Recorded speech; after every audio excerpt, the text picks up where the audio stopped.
Let's have a bit of good news today. The man known as Abraham, or the Maida Vale Hero, has been released with no further action by Metropolitan Police. Scotland Yard has confirmed that the driver of the vehicle that killed 41-year-old Leon Mccaskie after he stabbed his ex-wife, 43-year-old Yasmin chkaifi, some 10 times will face no further action, and Yasmin's family are said to be delighted. More than 75,000 people signed a petition calling for him to not face charges after he was arrested for murder on January the 24th. However, Scotland Yard say that the decision was made after officers studied CCTV footage, spoke to witnesses and detectives, and looked at the legal position on self-defence and defence of another. Are you not as surprised as I am at the length of time it's taken to determine the legal position on self-defence and defence of another? I mean, I said this, thousands of others have said this, simply from what we've heard, and let's face it, we were never told the full story, but it was clear as day this should never have been an arrest on suspicion of murder. At the very most, it should have been manslaughter or death by dangerous driving, but in reality, it should have been deemed self-defence from the get-go. Abraham said in a statement that he was grateful that they have taken this sensible course of action and that he wanted to express his gratitude to the British public who supported him so vocally at this most stressful and trying time. In a statement released by his lawyer, Mccaskie, Abraham said, "I've learnt from my solicitors that the Met Police have taken the decision to take no further action against me concerning my arrest under suspicion for murder. I'm grateful that they have taken this sensible course of action. I will of course continue to assist them and any coroner's inquest should the need arise. I once again wish to express my gratitude to the British public who supported me so vocally at this most stressful and trying time. I also wish to express my gratitude to my solicitor, Mr. Mccaskie, who supported myself and my family through this process. I hope that in my actions a message has been sent to society. Should you see an evil, it is a duty upon you to stop it with your hands. If you cannot, then you should stop it by speaking out. If you cannot, then at very least you should hate it with your heart. May peace be upon you all."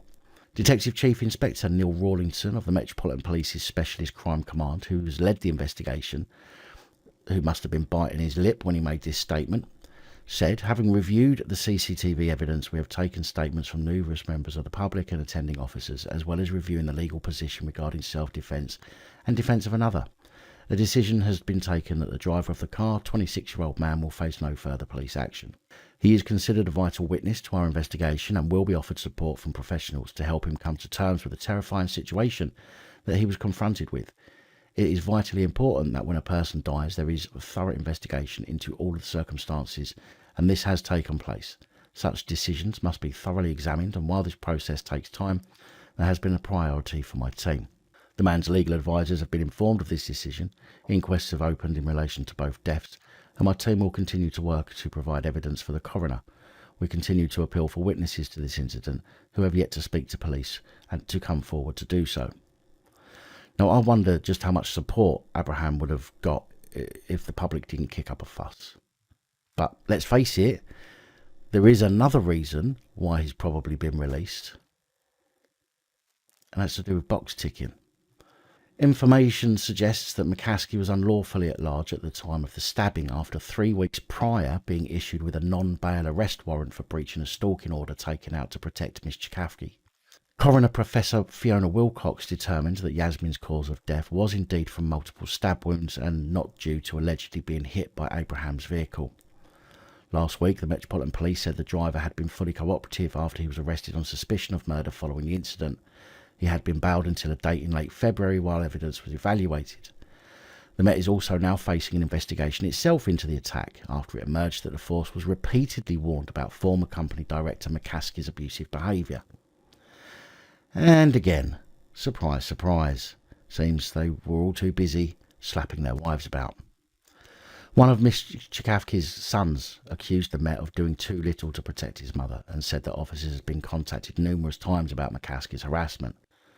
The Independent Office of Police Conduct Watchdog is now deciding if it will open an investigation into Scotland Yard's handling of the case after the force referred itself.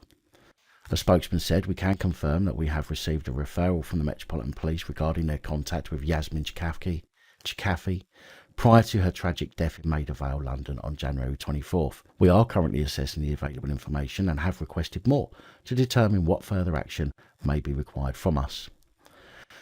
A great conclusion to the arrest of a man over a horrific and pointless death that could well have been prevented. A massive thank you to channel supporters, especially these guys. Your support is truly appreciated. Don't forget to like, share, comment and subscribe. Let me know your thoughts, as I know many of you will. And until next time, stay safe, look after each other, film the police and other officials.